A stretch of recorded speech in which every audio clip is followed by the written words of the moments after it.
In this video, we're going to review the Bohr-Rutherford model of the atom. And to do so, we're going to start right at the middle with this gray circle in the middle, which is the nucleus of the atom. It contains the subatomic particles, protons, and neutrons. And the protons are what determine the identity of the element or atom. The nucleus is extremely small and incredibly dense.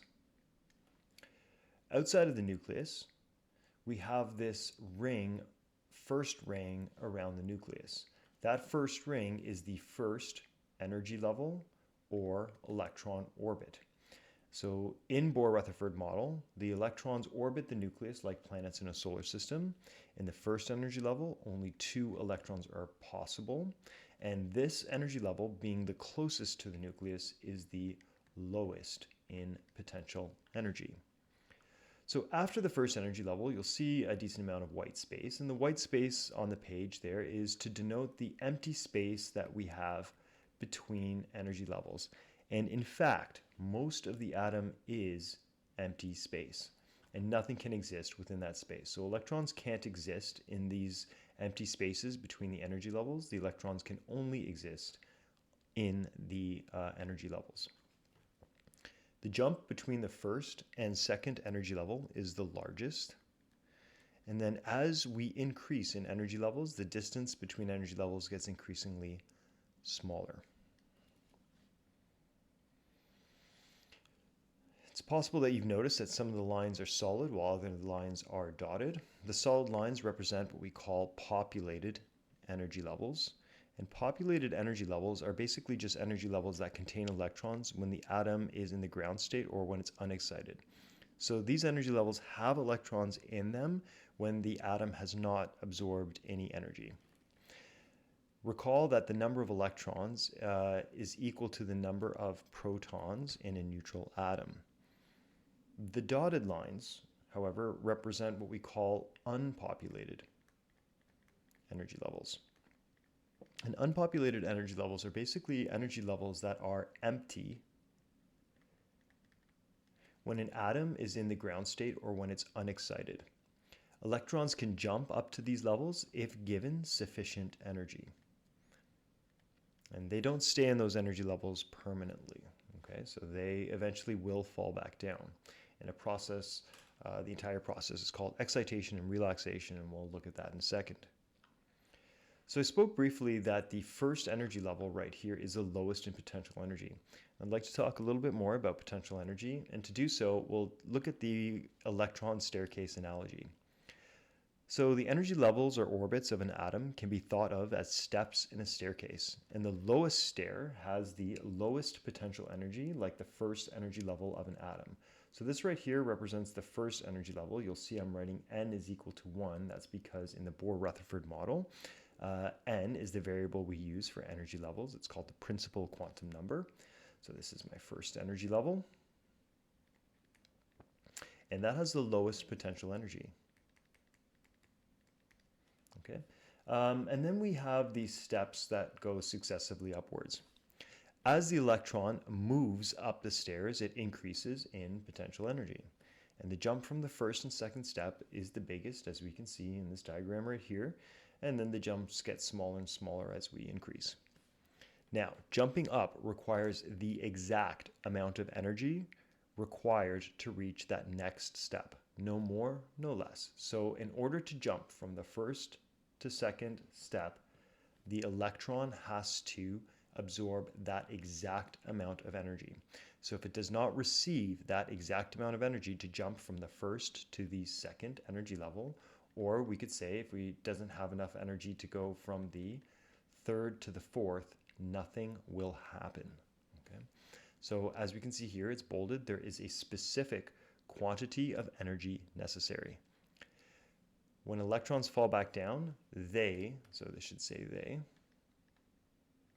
decrease in potential energy and release the energy they had absorbed. Let's discuss now the process of excitation and relaxation in which electrons do jump up and jump back down. So excitation is the first process that we look at. Okay. You have an electron within an orbit, and it receives energy. So it receives energy, and the electron absorbs that energy, provided it has the exact amount of energy necessary, and it makes a jump up to a higher energy level. And electrons can absorb heat, light, and electricity.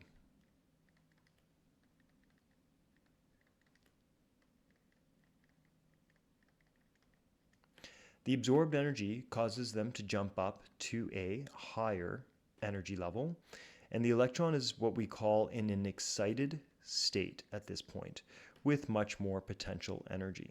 So it's moved away from the nucleus and therefore has increased in potential energy. The amount of energy that was absorbed dictates how far the electron can jump. The larger the jump, the greater or the more energy was absorbed. Again, as a reminder, electrons cannot exist between energy levels. Now, if an electron receives sufficient amount of energy, the electron can actually leave the atom, and the atom therefore becomes an ion. And that energy is called ionization energy. That's the energy required to remove an electron from an atom. So all of that pertains to excitation.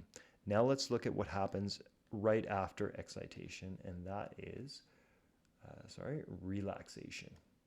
So an electron does not stay in an excited state. Okay, so it's up here. Eventually, it's going to fall back down. Okay, and when it does so, it's going to release energy. And so for the sake of clarity here, I'm just going to draw this one as purple. That's releasing light energy. Now, electrons don't necessarily just make the jump from the first to the second. I mean, that's what I've drawn here, but they could have been in an unpopulated energy level up here when they were excited, and they make this like small fall back down over here. Okay, and again, I'm going to color this a specific color, and we'll discuss why that is in a second. So I'm going to make that as red. Okay. All right, let's move on. It says electrons do not stay in an excited state. Eventually, they fall back down to lower energy levels, and in doing so, they release light energy. And the larger the fall, the more energy is released. And remember, they are going to release exactly the quantity of energy that they had originally absorbed to make that jump. So we have some equations that relate energy in terms of this potential energy that the electrons gained, and also frequency and wavelength. As we can see Planck's equation right here, E is equal to hf, where h is my constant of proportionality, and E is energy, and f is frequency.